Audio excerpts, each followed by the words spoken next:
Fashion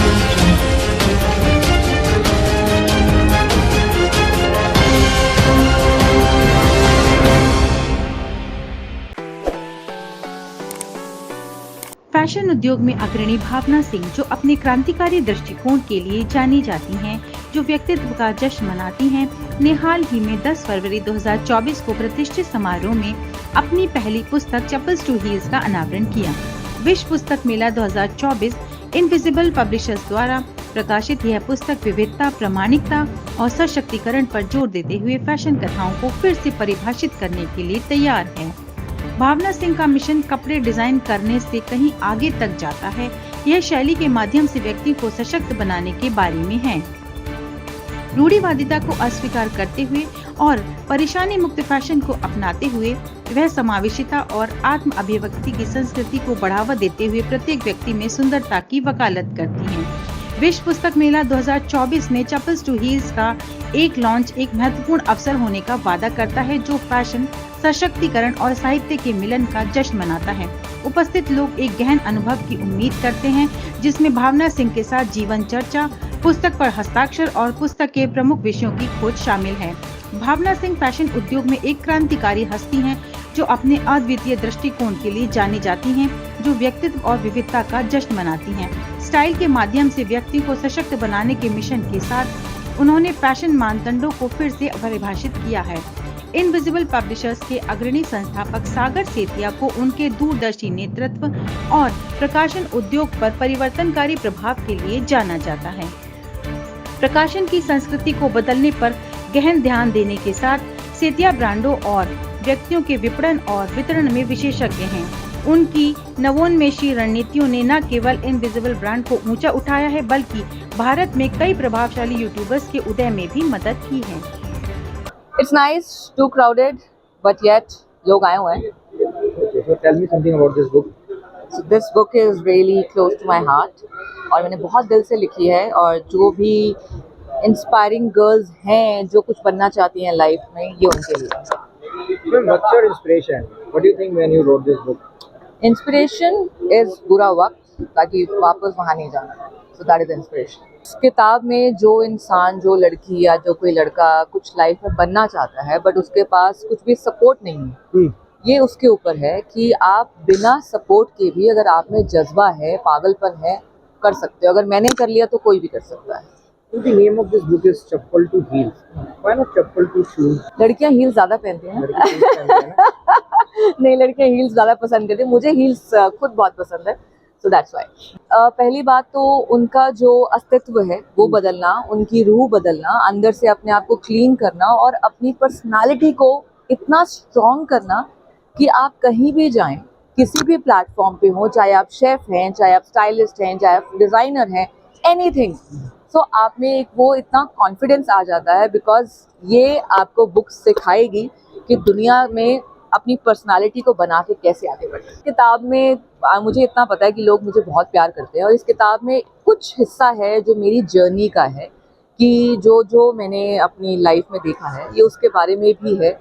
और I know कि जो यंग जनरेशन है, जो युवा है, वो ये पढ़ना चाहती है, ताकि ये गूगल पे तो नहीं मिलेगा कि मैंने क्या क्या देखा है, तो उनको इसके लिए तो बुक पढ़नी पड़ेगी। ये तो एक कुदरती चीज़ है, और ये लाइफ में हमेशा चलता रहा है कि जब कोई नई चीज़ आती है वो इतने बूम पे आती है और फिर उतने बूम से जाती भी है। सो हमें अपनी रूट्स नहीं भूलनी चाहिए। रूट्स ये है हमारी जो बुक्स हैं, और जो हमारी पुराना, थोड़ा इवन फैशन की भी मैं बात करूँ, हमें उसको भूलना नहीं चाहिए। और बुक्स क्या है कि इट्स समथिंग जो आपके बिल्कुल क्लोज है। आप फोन में 1000 चीज़ देख रहे हो, समझ रहे हो कि आप 1000 चीज़ देख रहे हो, आप खुद ही कंफ्यूज हो रहे हो, बट इसमें आपको पर्टिकुलर उसके बारे में ही बताया जाता है।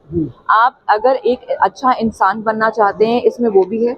आप अपनी पर्सनालिटी अच्छी करना चाहते हैं, वो भी है। फैशन है, मेकअप है, हर चीज़ है जो एक इंसान में ज़रूरत है। देखो, हर इंसान की ज़िंदगी में उतार चढ़ाव तो आते हैं, ठीक है। वो आप है, मैं हूँ, ये है, सब में आते हैं।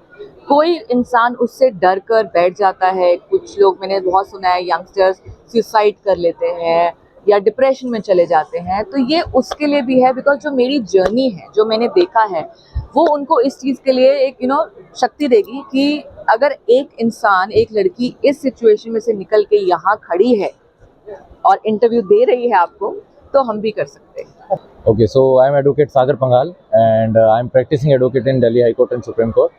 और इसके साथ I am currently pursuing PhD in criminal law. I have done my graduation from Symbiosis Law School Pune and I have written 3 books on common law admission test. Basically this test is for law aspirants जो भी 11th 12th class में जो students हैं उनको देश भर के विभिन्न जो नेशनल लॉ यूनिवर्सिटीज़ हैं उनमें एडमिशन के लिए इस टेस्ट को क्लियर करना पड़ता है।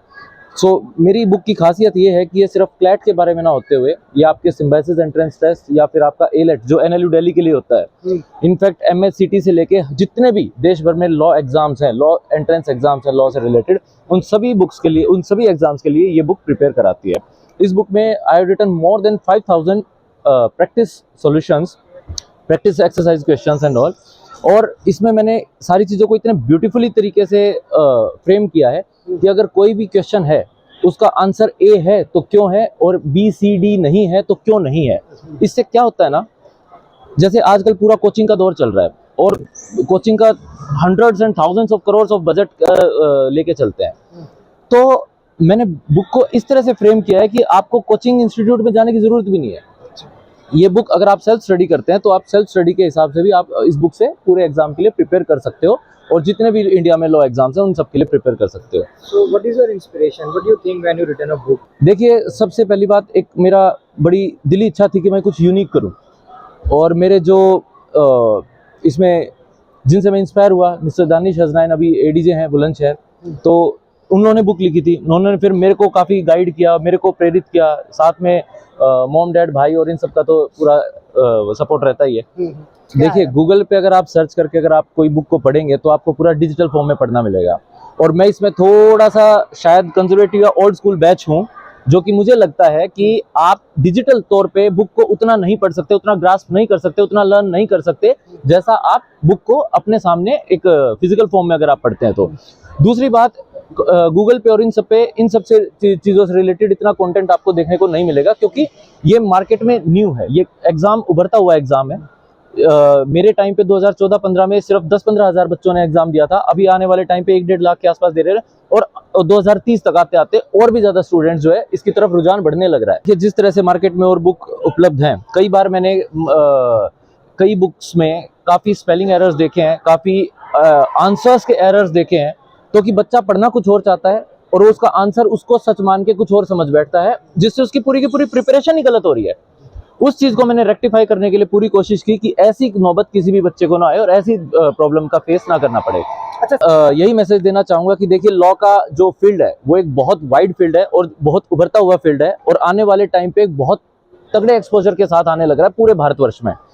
तो मेरी सब लोगों से गुजारिश यही है कि इस करियर को अगर एज ए पैशन या प्रोफेशन चूज करते हैं तो पूरी मेहनत कीजिए, पूरा इस पे टाइम डिवोट कीजिए। बहुत यूनिक है, बहुत अच्छा है और बहुत ग्रोइंग सेक्टर है। आने वाले टाइम पे आपको देखो, सबसे ज़्यादा ज़रूरी होता है कि आपके पास पावर एंड पैसा होना चाहिए, जो कि इस प्रोफेशन के थ्रू मेरे को लगता है कि बहुत आपको इस पे अगर थोड़ा फोकस करेंगे तो बहुत इजीली और अच्छे तरीके से मिलेगा। सबसे बड़ी बात, आपका जो एक एक्सपोजर मिलता है आपको इससे, जो कि आपको ना सिर्फ एक पढ़ाई के तरीके से बल्कि ज़िंदगी में बहुत आगे बढ़ाएगा, क्योंकि आप इतने सारे लोगों से मिलते हो, आपका कॉन्फिडेंस बहुत ज़्यादा बूस्ट होता है जब पूरी कोर्ट रूम के सामने, इतने सारे लोगों के सामने, जब आप जज के सामने प्लीड करते हो and you are well versed with your facts of the case, तो उस चीज़ में आपको बहुत ज़्यादा एक अंदर से एक इतना आत्मविश्वास आता है कि वो आपको ज़िंदगी में, लाइफ में बहुत आगे लेके जाएगा। So I'm Dr. Shikha and I'm a doctor, I'm a clinical nutritionist and the journey started actually when I was 110 kg and suddenly one day I just had that feeling that I have to lose my weight and I started losing my weight and then I lost around 50 kgs of my weight and I mean the way I used to feel before I lost my weight, I was 110 kg. There was a lot of underconfidence in me. There was a lot of feeling of a lot of bullying from other people and things like that. I was very, very underconfident.